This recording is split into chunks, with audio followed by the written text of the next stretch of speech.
So it is a great opportunity to be here today.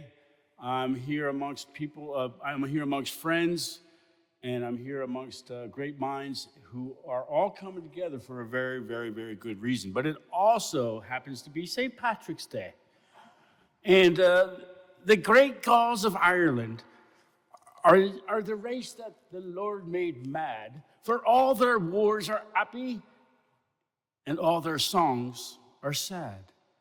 Now, if that's not a good theme for what we've been talking about today, I don't know what is.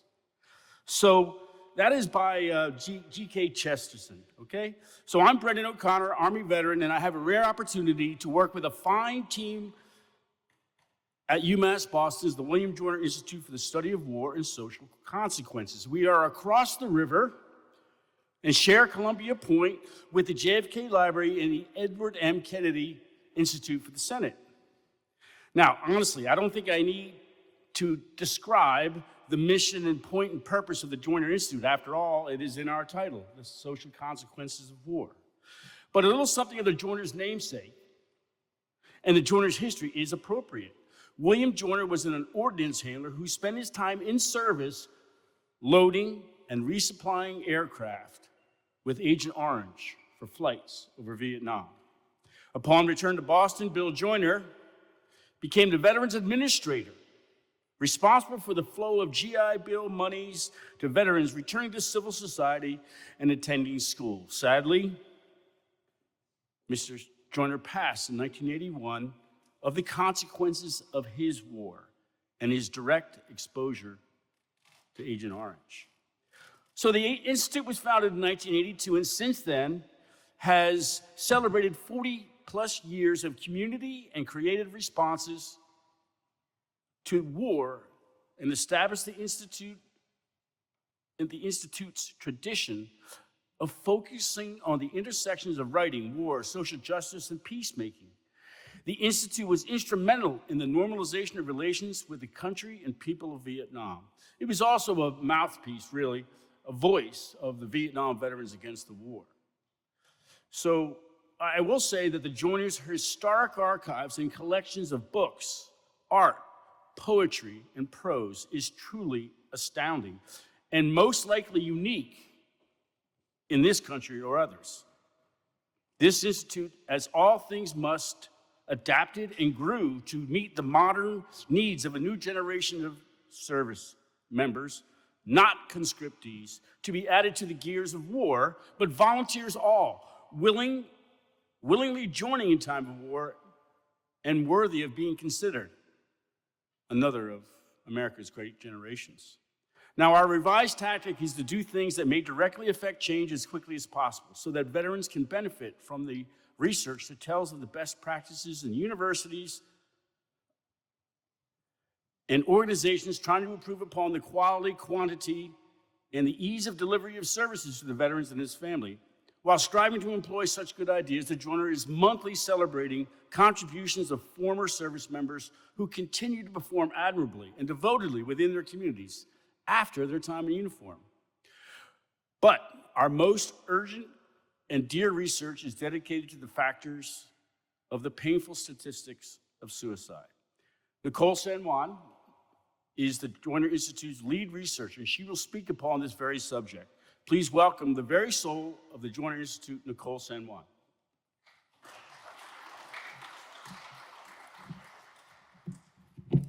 Thank you, Brandon.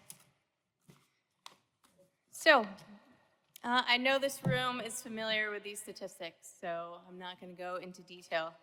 But I do want to highlight these reports showing that the youngest veteran cohort, that 18 to 34, has experienced the highest rates with the sharpest increases since 2001. This was a motivator for this study, as well as recent literature suggesting that how veterans engage with their veteran identity is important because it can influence their engagement with veteran support systems. So our research questions for this project are: how do post 9/11 vets relate to their veteran identity? And what is the relationship between identity and engagement with veteran communities and resources? So, why identity?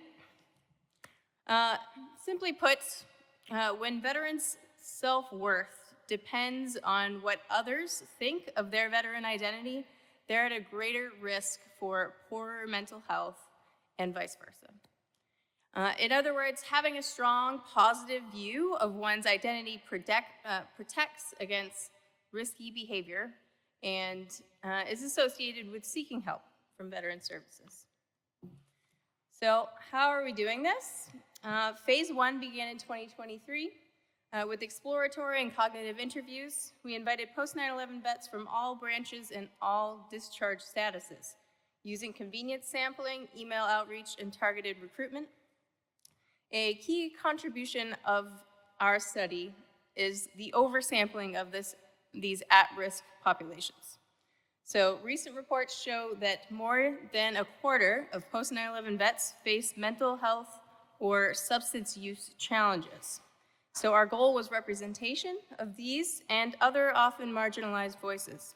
So as of right now, 31% of our sample includes those currently or formerly incarcerated, experiencing homelessness, and or struggling with substance use and mental health challenges. So just a snapshot of our sample thus far. We have 3/4 male, a quarter identify as LGBTQ, a nice range in education levels, so a third have a master's degree, a third a bachelor's, and a third some or no college. All were formerly enlisted, most Army and Marines. And for occupations, we have about a third white collar, a quarter blue collar, 1/5 full-time students or parents and caregivers, and about a third unemployed as they are currently institutionalized or in transition housing. So I'm going to share preliminary insights from 25 semi-structured interviews, and we have to acknowledge, of course, this is a very small sample size right now, so we have statistical limitations, but I wanted to pick out what I thought would be helpful for this audience. So first, we found an overall positive association with military service and veteran identity. So when we asked, would you advise a close friend or family member to join the military, 19 out of 25 said yes, although 10 of them had qualified answers such as, it depends on the person or their life options, but yes, we would. Second, veterans are gravitating toward each other. So when asked, do you have veteran friends in your social network that you met after you served? And 75% said yes, they made new veteran friends. So social circles here on the left, you can see on average 65% of their social relationships are with other vets, with 9 stating that over 80% of their social circles are veteran friends. And finally, on the far right, you can see pride in service here. So this was explicit. 75% mentioned feeling pride in service or being proud of being a veteran. So overall, these darker green shades highlight the positive associations with veteran and military identity. At the same time, the interviews revealed strong ambivalence. So previous studies find that ambivalence is generated as veterans struggle to reconcile their pride in service with the moral complexities of war, or when they have to compete with societal expectations generated by media depictions or public discourse. On the left here, we can see some instances of cognitive dissonance. Some expressed pride in service while also disapproving of U.S. military actions or that of their unit or of their peers. Many appreciated the recognition and the thanks, but felt wrongly thanked for actions that they were not proud of. One vet told us of arriving in an airport on R&R to the throngs of people cheering and waving flags, and when he was trying to express that he was going through one of the worst experiences of his life, his friends and family, they just kept praising him and thanking him. And another said, sure, it's nice to be thanked, but in times of combat, 90% of the time, you're not doing it for your country. So we also found themes of the unspoken hierarchy of deservingness.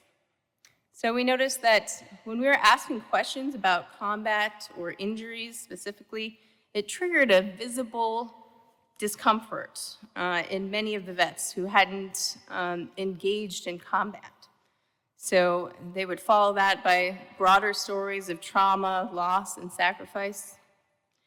Many saw nonprofits and service providers as prioritizing the combat vets, either explicitly or symbolically through their marketing, their messaging, through images of the physically wounded warrior, the hero type. And it left those who didn't feel that they fit that bill feeling overlooked or like they didn't belong with these organizations, and they would avoid them altogether. And this alienated a lot of those who trained for years and volunteered for deployments, but were simply not selected. It left them feeling lesser than. So others who were combat adjacent or had faced different traumas, such as harassment, MST, loss of unit members or friends, other job-related traumas like MPs and medics who had responded to disasters or domestic abuse, sexual assault, or scenes of suicide. They humbly wanted us and the public to know that these also have lasting effects. And 18 people expressed this. One exceptionally proud veteran said, since I'm not combat, I'm not good enough. And it's as if I didn't give every ounce that I had while I was in.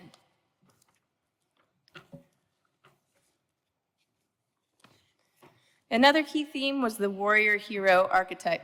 And this is shaped by the media, political rhetoric, and public commemorations.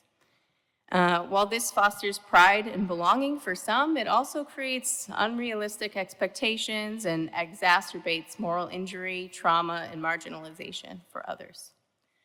We asked, how are post-9/11 veterans being portrayed in the media, and does it influence how you feel about being a veteran? So on the left here, we have some instances of the burden caused by this hero ideal. So hardship is framed as a necessary sacrifice. And vets felt that persistence of the ideal hero type subjects them to public scrutiny based on those expectations, as well as self-judgment. So, do I measure up? And one vet said that returning from service without war stories made him feel like a failure. He was left struggling to dispel this every vet is a hero myth to the people around him because he didn't see himself as one.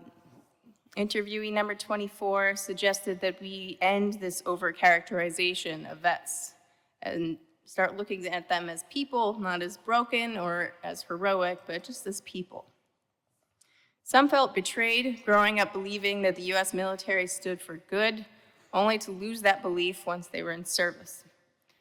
Number 12 said that going into the military was like meeting my hero, but you know how people say that you shouldn't meet your hero. It's disappointing. More betrayal emerges in the media when, quote, they portray veterans as almost pitiful, but they never address what or why they're suffering. Like this person was willing to suffer and sacrifice and have this be their outcome, and therefore it is noble. On the right here, we have a few more media misrepresentation and manipulation. Common themes among respondents on this topic were first the glorification of war. They understand cinema, but they noted that recent cinematic portrayals seem like they're more to drum up hype for the military, and of course they ignore reality. And they say political narratives use veterans as props, while the root causes of their suffering are ignored and the real systemic issues remain. So these challenges make service a lifelong burden rather than a completed duty for many. So that was just a taste. I hope some of it was useful for you. This summer, we're going to be launching phase 2, and we're utilizing Lancaster's updated warrior identity model, which is adapted just for veterans. and expanding into a survey to test how veteran identity relates to post-service community, engagement with veteran services, clubs, and VA healthcare. So a few takeaways. Granularity matters. We need to think about the implications of these terms like combat. We need to have the courage to support veterans in exploring their deeper stories. And interdisciplinary insights can and should inform our research and treatment plans. And that's why collaboration like this is great. So forums like this help us bring researchers, practitioners, and policymakers together. So thank you to the organizers. You can reach Brendan and I at the joiner, and we just want to say thanks to our team, to all of you. Thank you. We have time for questions. Okay. We do have time for questions. Will you be looking at MST and how those identities also reflect with those of us that do have MST, like wanting people to join the service, how they view the service, all those same type of questions? This phase was exploratory and cognitive to learn how the questions were testing, and were mainly based off of that warrior identity scale. So we do have one more round of interviews coming they're all incarcerated vets, but we take all of these narratives into consideration, and once we finish with the complete analysis, we'll see which questions are going to be added to the testing scale between the warrior identity and engagement with community resources. But not specifically on that, but it's absolutely a part of it, yes. Thank you.